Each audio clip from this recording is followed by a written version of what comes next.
Single column cash book. In this module, we'll practice how to maintain a single column cash book, or simply saying a cash book. Well, in this practice question, there are few transactions with us that we need to record in our cash book, and then we have to find closing balance of that cash book that will be carried forward for the next period. The transactions are that we have balance which is coming from the last month. For example, like in this case it is March 1, so it is coming from February. So on 1st March we are already having 4,000 rupees in our cash balance, which we are bringing forward. Okay, so it is known as balance brought forward. I'll discuss its solution as well at the same time. So here you see that this is the dividing line, which is splitting it into receipt side and payment side. Okay, so we will consider this opening balance of cash as if this is already with us as a receipt. So this will be put in the receipt side. Remember, opening balance of cash will be considered as a receipt and will be put in the receipt side, or you can say that receipts will start from the opening balance of cash in hand. Then on March 3, sold goods for cash.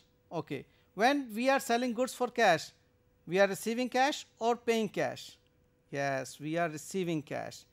So it is 40,000. Just see, right in the receipt side 40,000. Simple is this. We are maintaining cash book.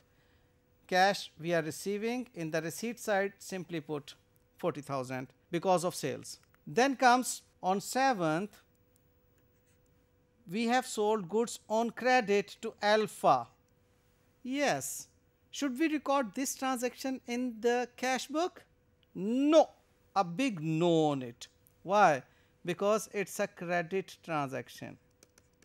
Okay, it's a credit transaction, and credit transactions are not recorded in cash book. Cash book is meant for cash transactions only.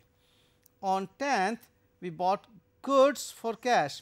Okay, tell me, when we are buying goods for cash, we are receiving cash or we are paying cash?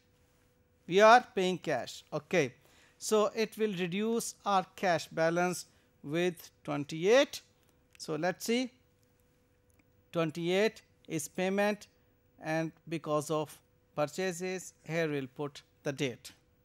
I believe you are not feeling any issue in understanding the concept of maintaining cash book. It's very easy, receipt and payment only. Well, then on 15th, bought goods on credit. Again this is a credit transaction, so we will not record this transaction in our cash book. Okay, agreed. You see, it is not appearing here. Then received cash from debtors Alpha. Okay, received cash from debtors Alpha.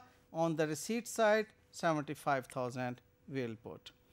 Made part payment in cash to creditor Beta. Here we are making payment. Okay, so payment means cash is involved, and this is something we have to record in the payment side. So creditor Beta, we are making payment of 15,000 on 19th March. Okay, then paid staff salaries. Again it's a payment of 20,000, will be appearing in the cash book. Yes, in the payment side. Good. Then we bought furniture for cash. When we are buying furniture for cash, so cash would be receiving or we are making payment of cash? Yes, we are paying cash. Okay, So, it will be appearing in the payment side. Because of furniture, we paid 25,000 cash. Then we paid electricity bill. Once again, it's a payment. So, cash, whenever there is payment or paid, it means we have paid cash and there is decrease in cash. So, straightforward, put this payment over here. So, we are done with all the transactions. Okay. There were 2 credit transactions that we did not entertain in the cash book. Rest of the transactions we have recorded in the cash book. Now, the final step of cash book is balancing. What we do, we make a total of all the receipts. The total of all the receipts is 119,000. And we subtract all payments from this 119,000. So, take your calculator and put 119 there in your calculator. Okay, I can wait. Bring your calculator. Okay. I suppose you are ready now. Okay. 119. Okay, put 119 there, minus 28,000, minus 15,000, minus 20,000, minus 25,000, and minus 5,000. Okay, what comes? Yes, exactly, 26,000. Okay, so this 119,000, after putting 26,000 here, both columns are giving us the same total of 119,000. So, the important tips to remember in this module are: cash is an asset and its opening balance will always be placed in the debit side of the cash book. Remember, receipt side is the debit side, left hand side is always debit side. So, we have to put balance, opening balance of cash book in the receipt side, which is the debit side. Then closing balance of cash is excess of receipts over payments. Okay. This is what we practiced also. And closing balance of cash is always placed in credit side to balance the both sides. When we will put the closing balance in credit side or payment side, credit side is the payment side. Okay. This is payment side. So, when we will put this balancing figure in the payment side, both sides, the receipt side and payment side, will be equal.